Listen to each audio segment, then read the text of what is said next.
the propaganda we've been hearing from the EU for all these years about how, all these countries have allegedly pooled their sovereignty so, they can all stand together and, the collective is greater, the whole is greater than its parts. And, it's taken the coronavirus to expose what a complete sham that is. Not for me, Alexander. Well, I lived through Greece. I lived through Cyprus, and I'm going to make a comment, and I want you to elaborate on it. The EU was never, has never been, and will never be about solidarity. No matter what they say, it's always been about subjugation. Well, it has. I mean, anybody who knows the situation in Southern Europe, in Greece, in Cyprus. I mean, Cyprus had its entire banking system destroyed by the EU. And I remember how for 10 billion euros. For 10 billion euros, exactly. They opted, instead of giving 10 billion euros to Cyprus, instead they bailed out Ukraine. They gave it to Ukraine, and they left Cyprus to fend for itself. It's never been about solidarity. The EU has always been a pariah organization. It's been about destroying the member states, not strengthening them.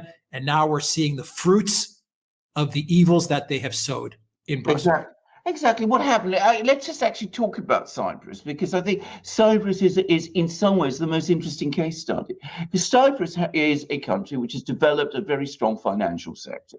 There were problems, not insuperable problems, with two Cypriot banks, the Bank of Cyprus and Laiki Bank.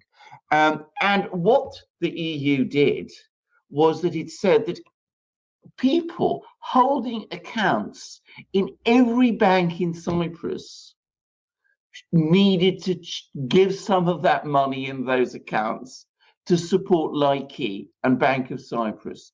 So they took a problem in two banks and they made it systemic for the entire banking system. I mean, they literally went out of their way to try and destroy the entire banking system. Now, the people of Cyprus, the Parliament of Cyprus, the government of Cyprus rejected this insane plan.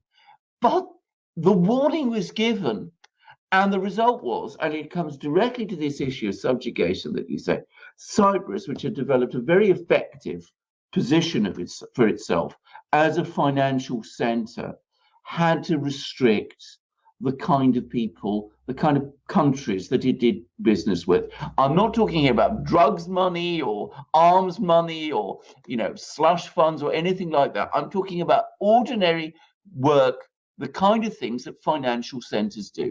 And that basically meant that they had to limit their dealings with Russia.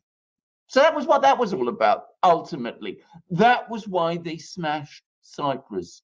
And that's why they've done it with all these other countries. If you look at Greece, which is the other country which I know, because obviously I am Greek, Greece was obliterated because, yes, the Greek government did borrow massively. But the Greek government also, on top of that borrowing, it had to bail out its own banks, which, of course, all of the EU was doing because it was in the middle of the financial crisis and the banking system everywhere was in serious trouble. What then happened is, because Greece found itself in a very difficult situation, some of its creditors were banks in Germany and France, Deutsche Bank, and BNP. And BNP, absolutely. And it instead of accepting that the creditors, in other words, the Deutsche Bank, had done all sorts of absurd things, because there's always responsibility by the lender also in these situations. What happened was the entire burden was thrown upon Greece, and Greece was kept in this appalling cage, which it is still in, because these bailouts that were given to Greece, you give money to a bankrupt country, which is what Greece essentially is, you just can't keep them in bankruptcy forever. And that's what they did to Greece. It helped Deutsche Bank and BNP get out of their problems then. It helped Angela Merkel, but it didn't help Greece. And it hasn't helped the underlying solvency of Greece. And the same is true of Spain. And of course, the other country that's been in a terrible way is Italy.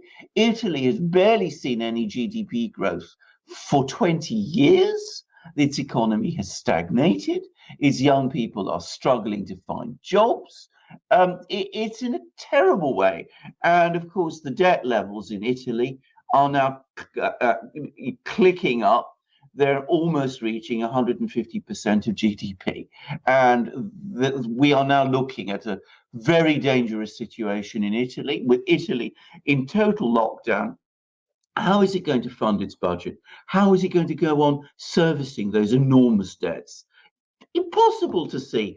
But whenever Italian political system seems to be attempting to challenge the EU combine that imposes these policies on Italy, two things happen. Firstly, in the case of Silvio Berlusconi, as I will never forget, back in 2012, he was engineered out of power in what was in effect an EU-sponsored coup. And of course, we've seen just recently with Matteo Salvini that the EU basically and the political system in Italy have attempted to sideline him, and he's now facing criminal charges. In the meantime, we had Mr. Draghi, sorry, not Matteo, Mr. Draghi at the European Central Bank. He was also doing all the things that central bankers do in these situations, which is printing money to try to keep the whole thing afloat. So there's never been solidarity. There's never been any real sense of unity within EU states.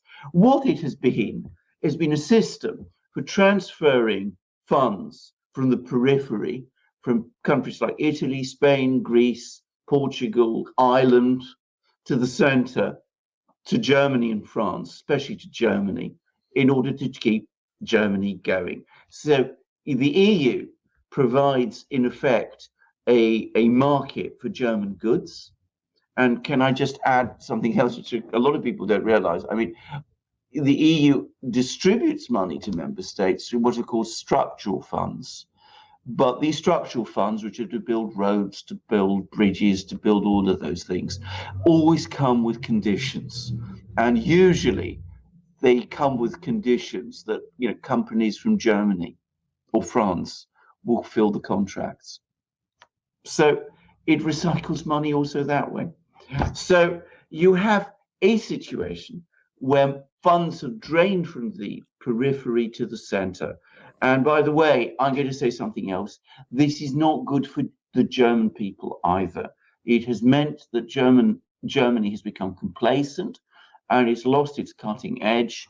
And you're a person who is more involved in tech issues than I am, Alex. I think you will agree that Germany's falling behind in the tech race. I mean, you don't see big German internet companies. You don't see German software companies, as you should have seen, given Germany's enormous engineering strengths.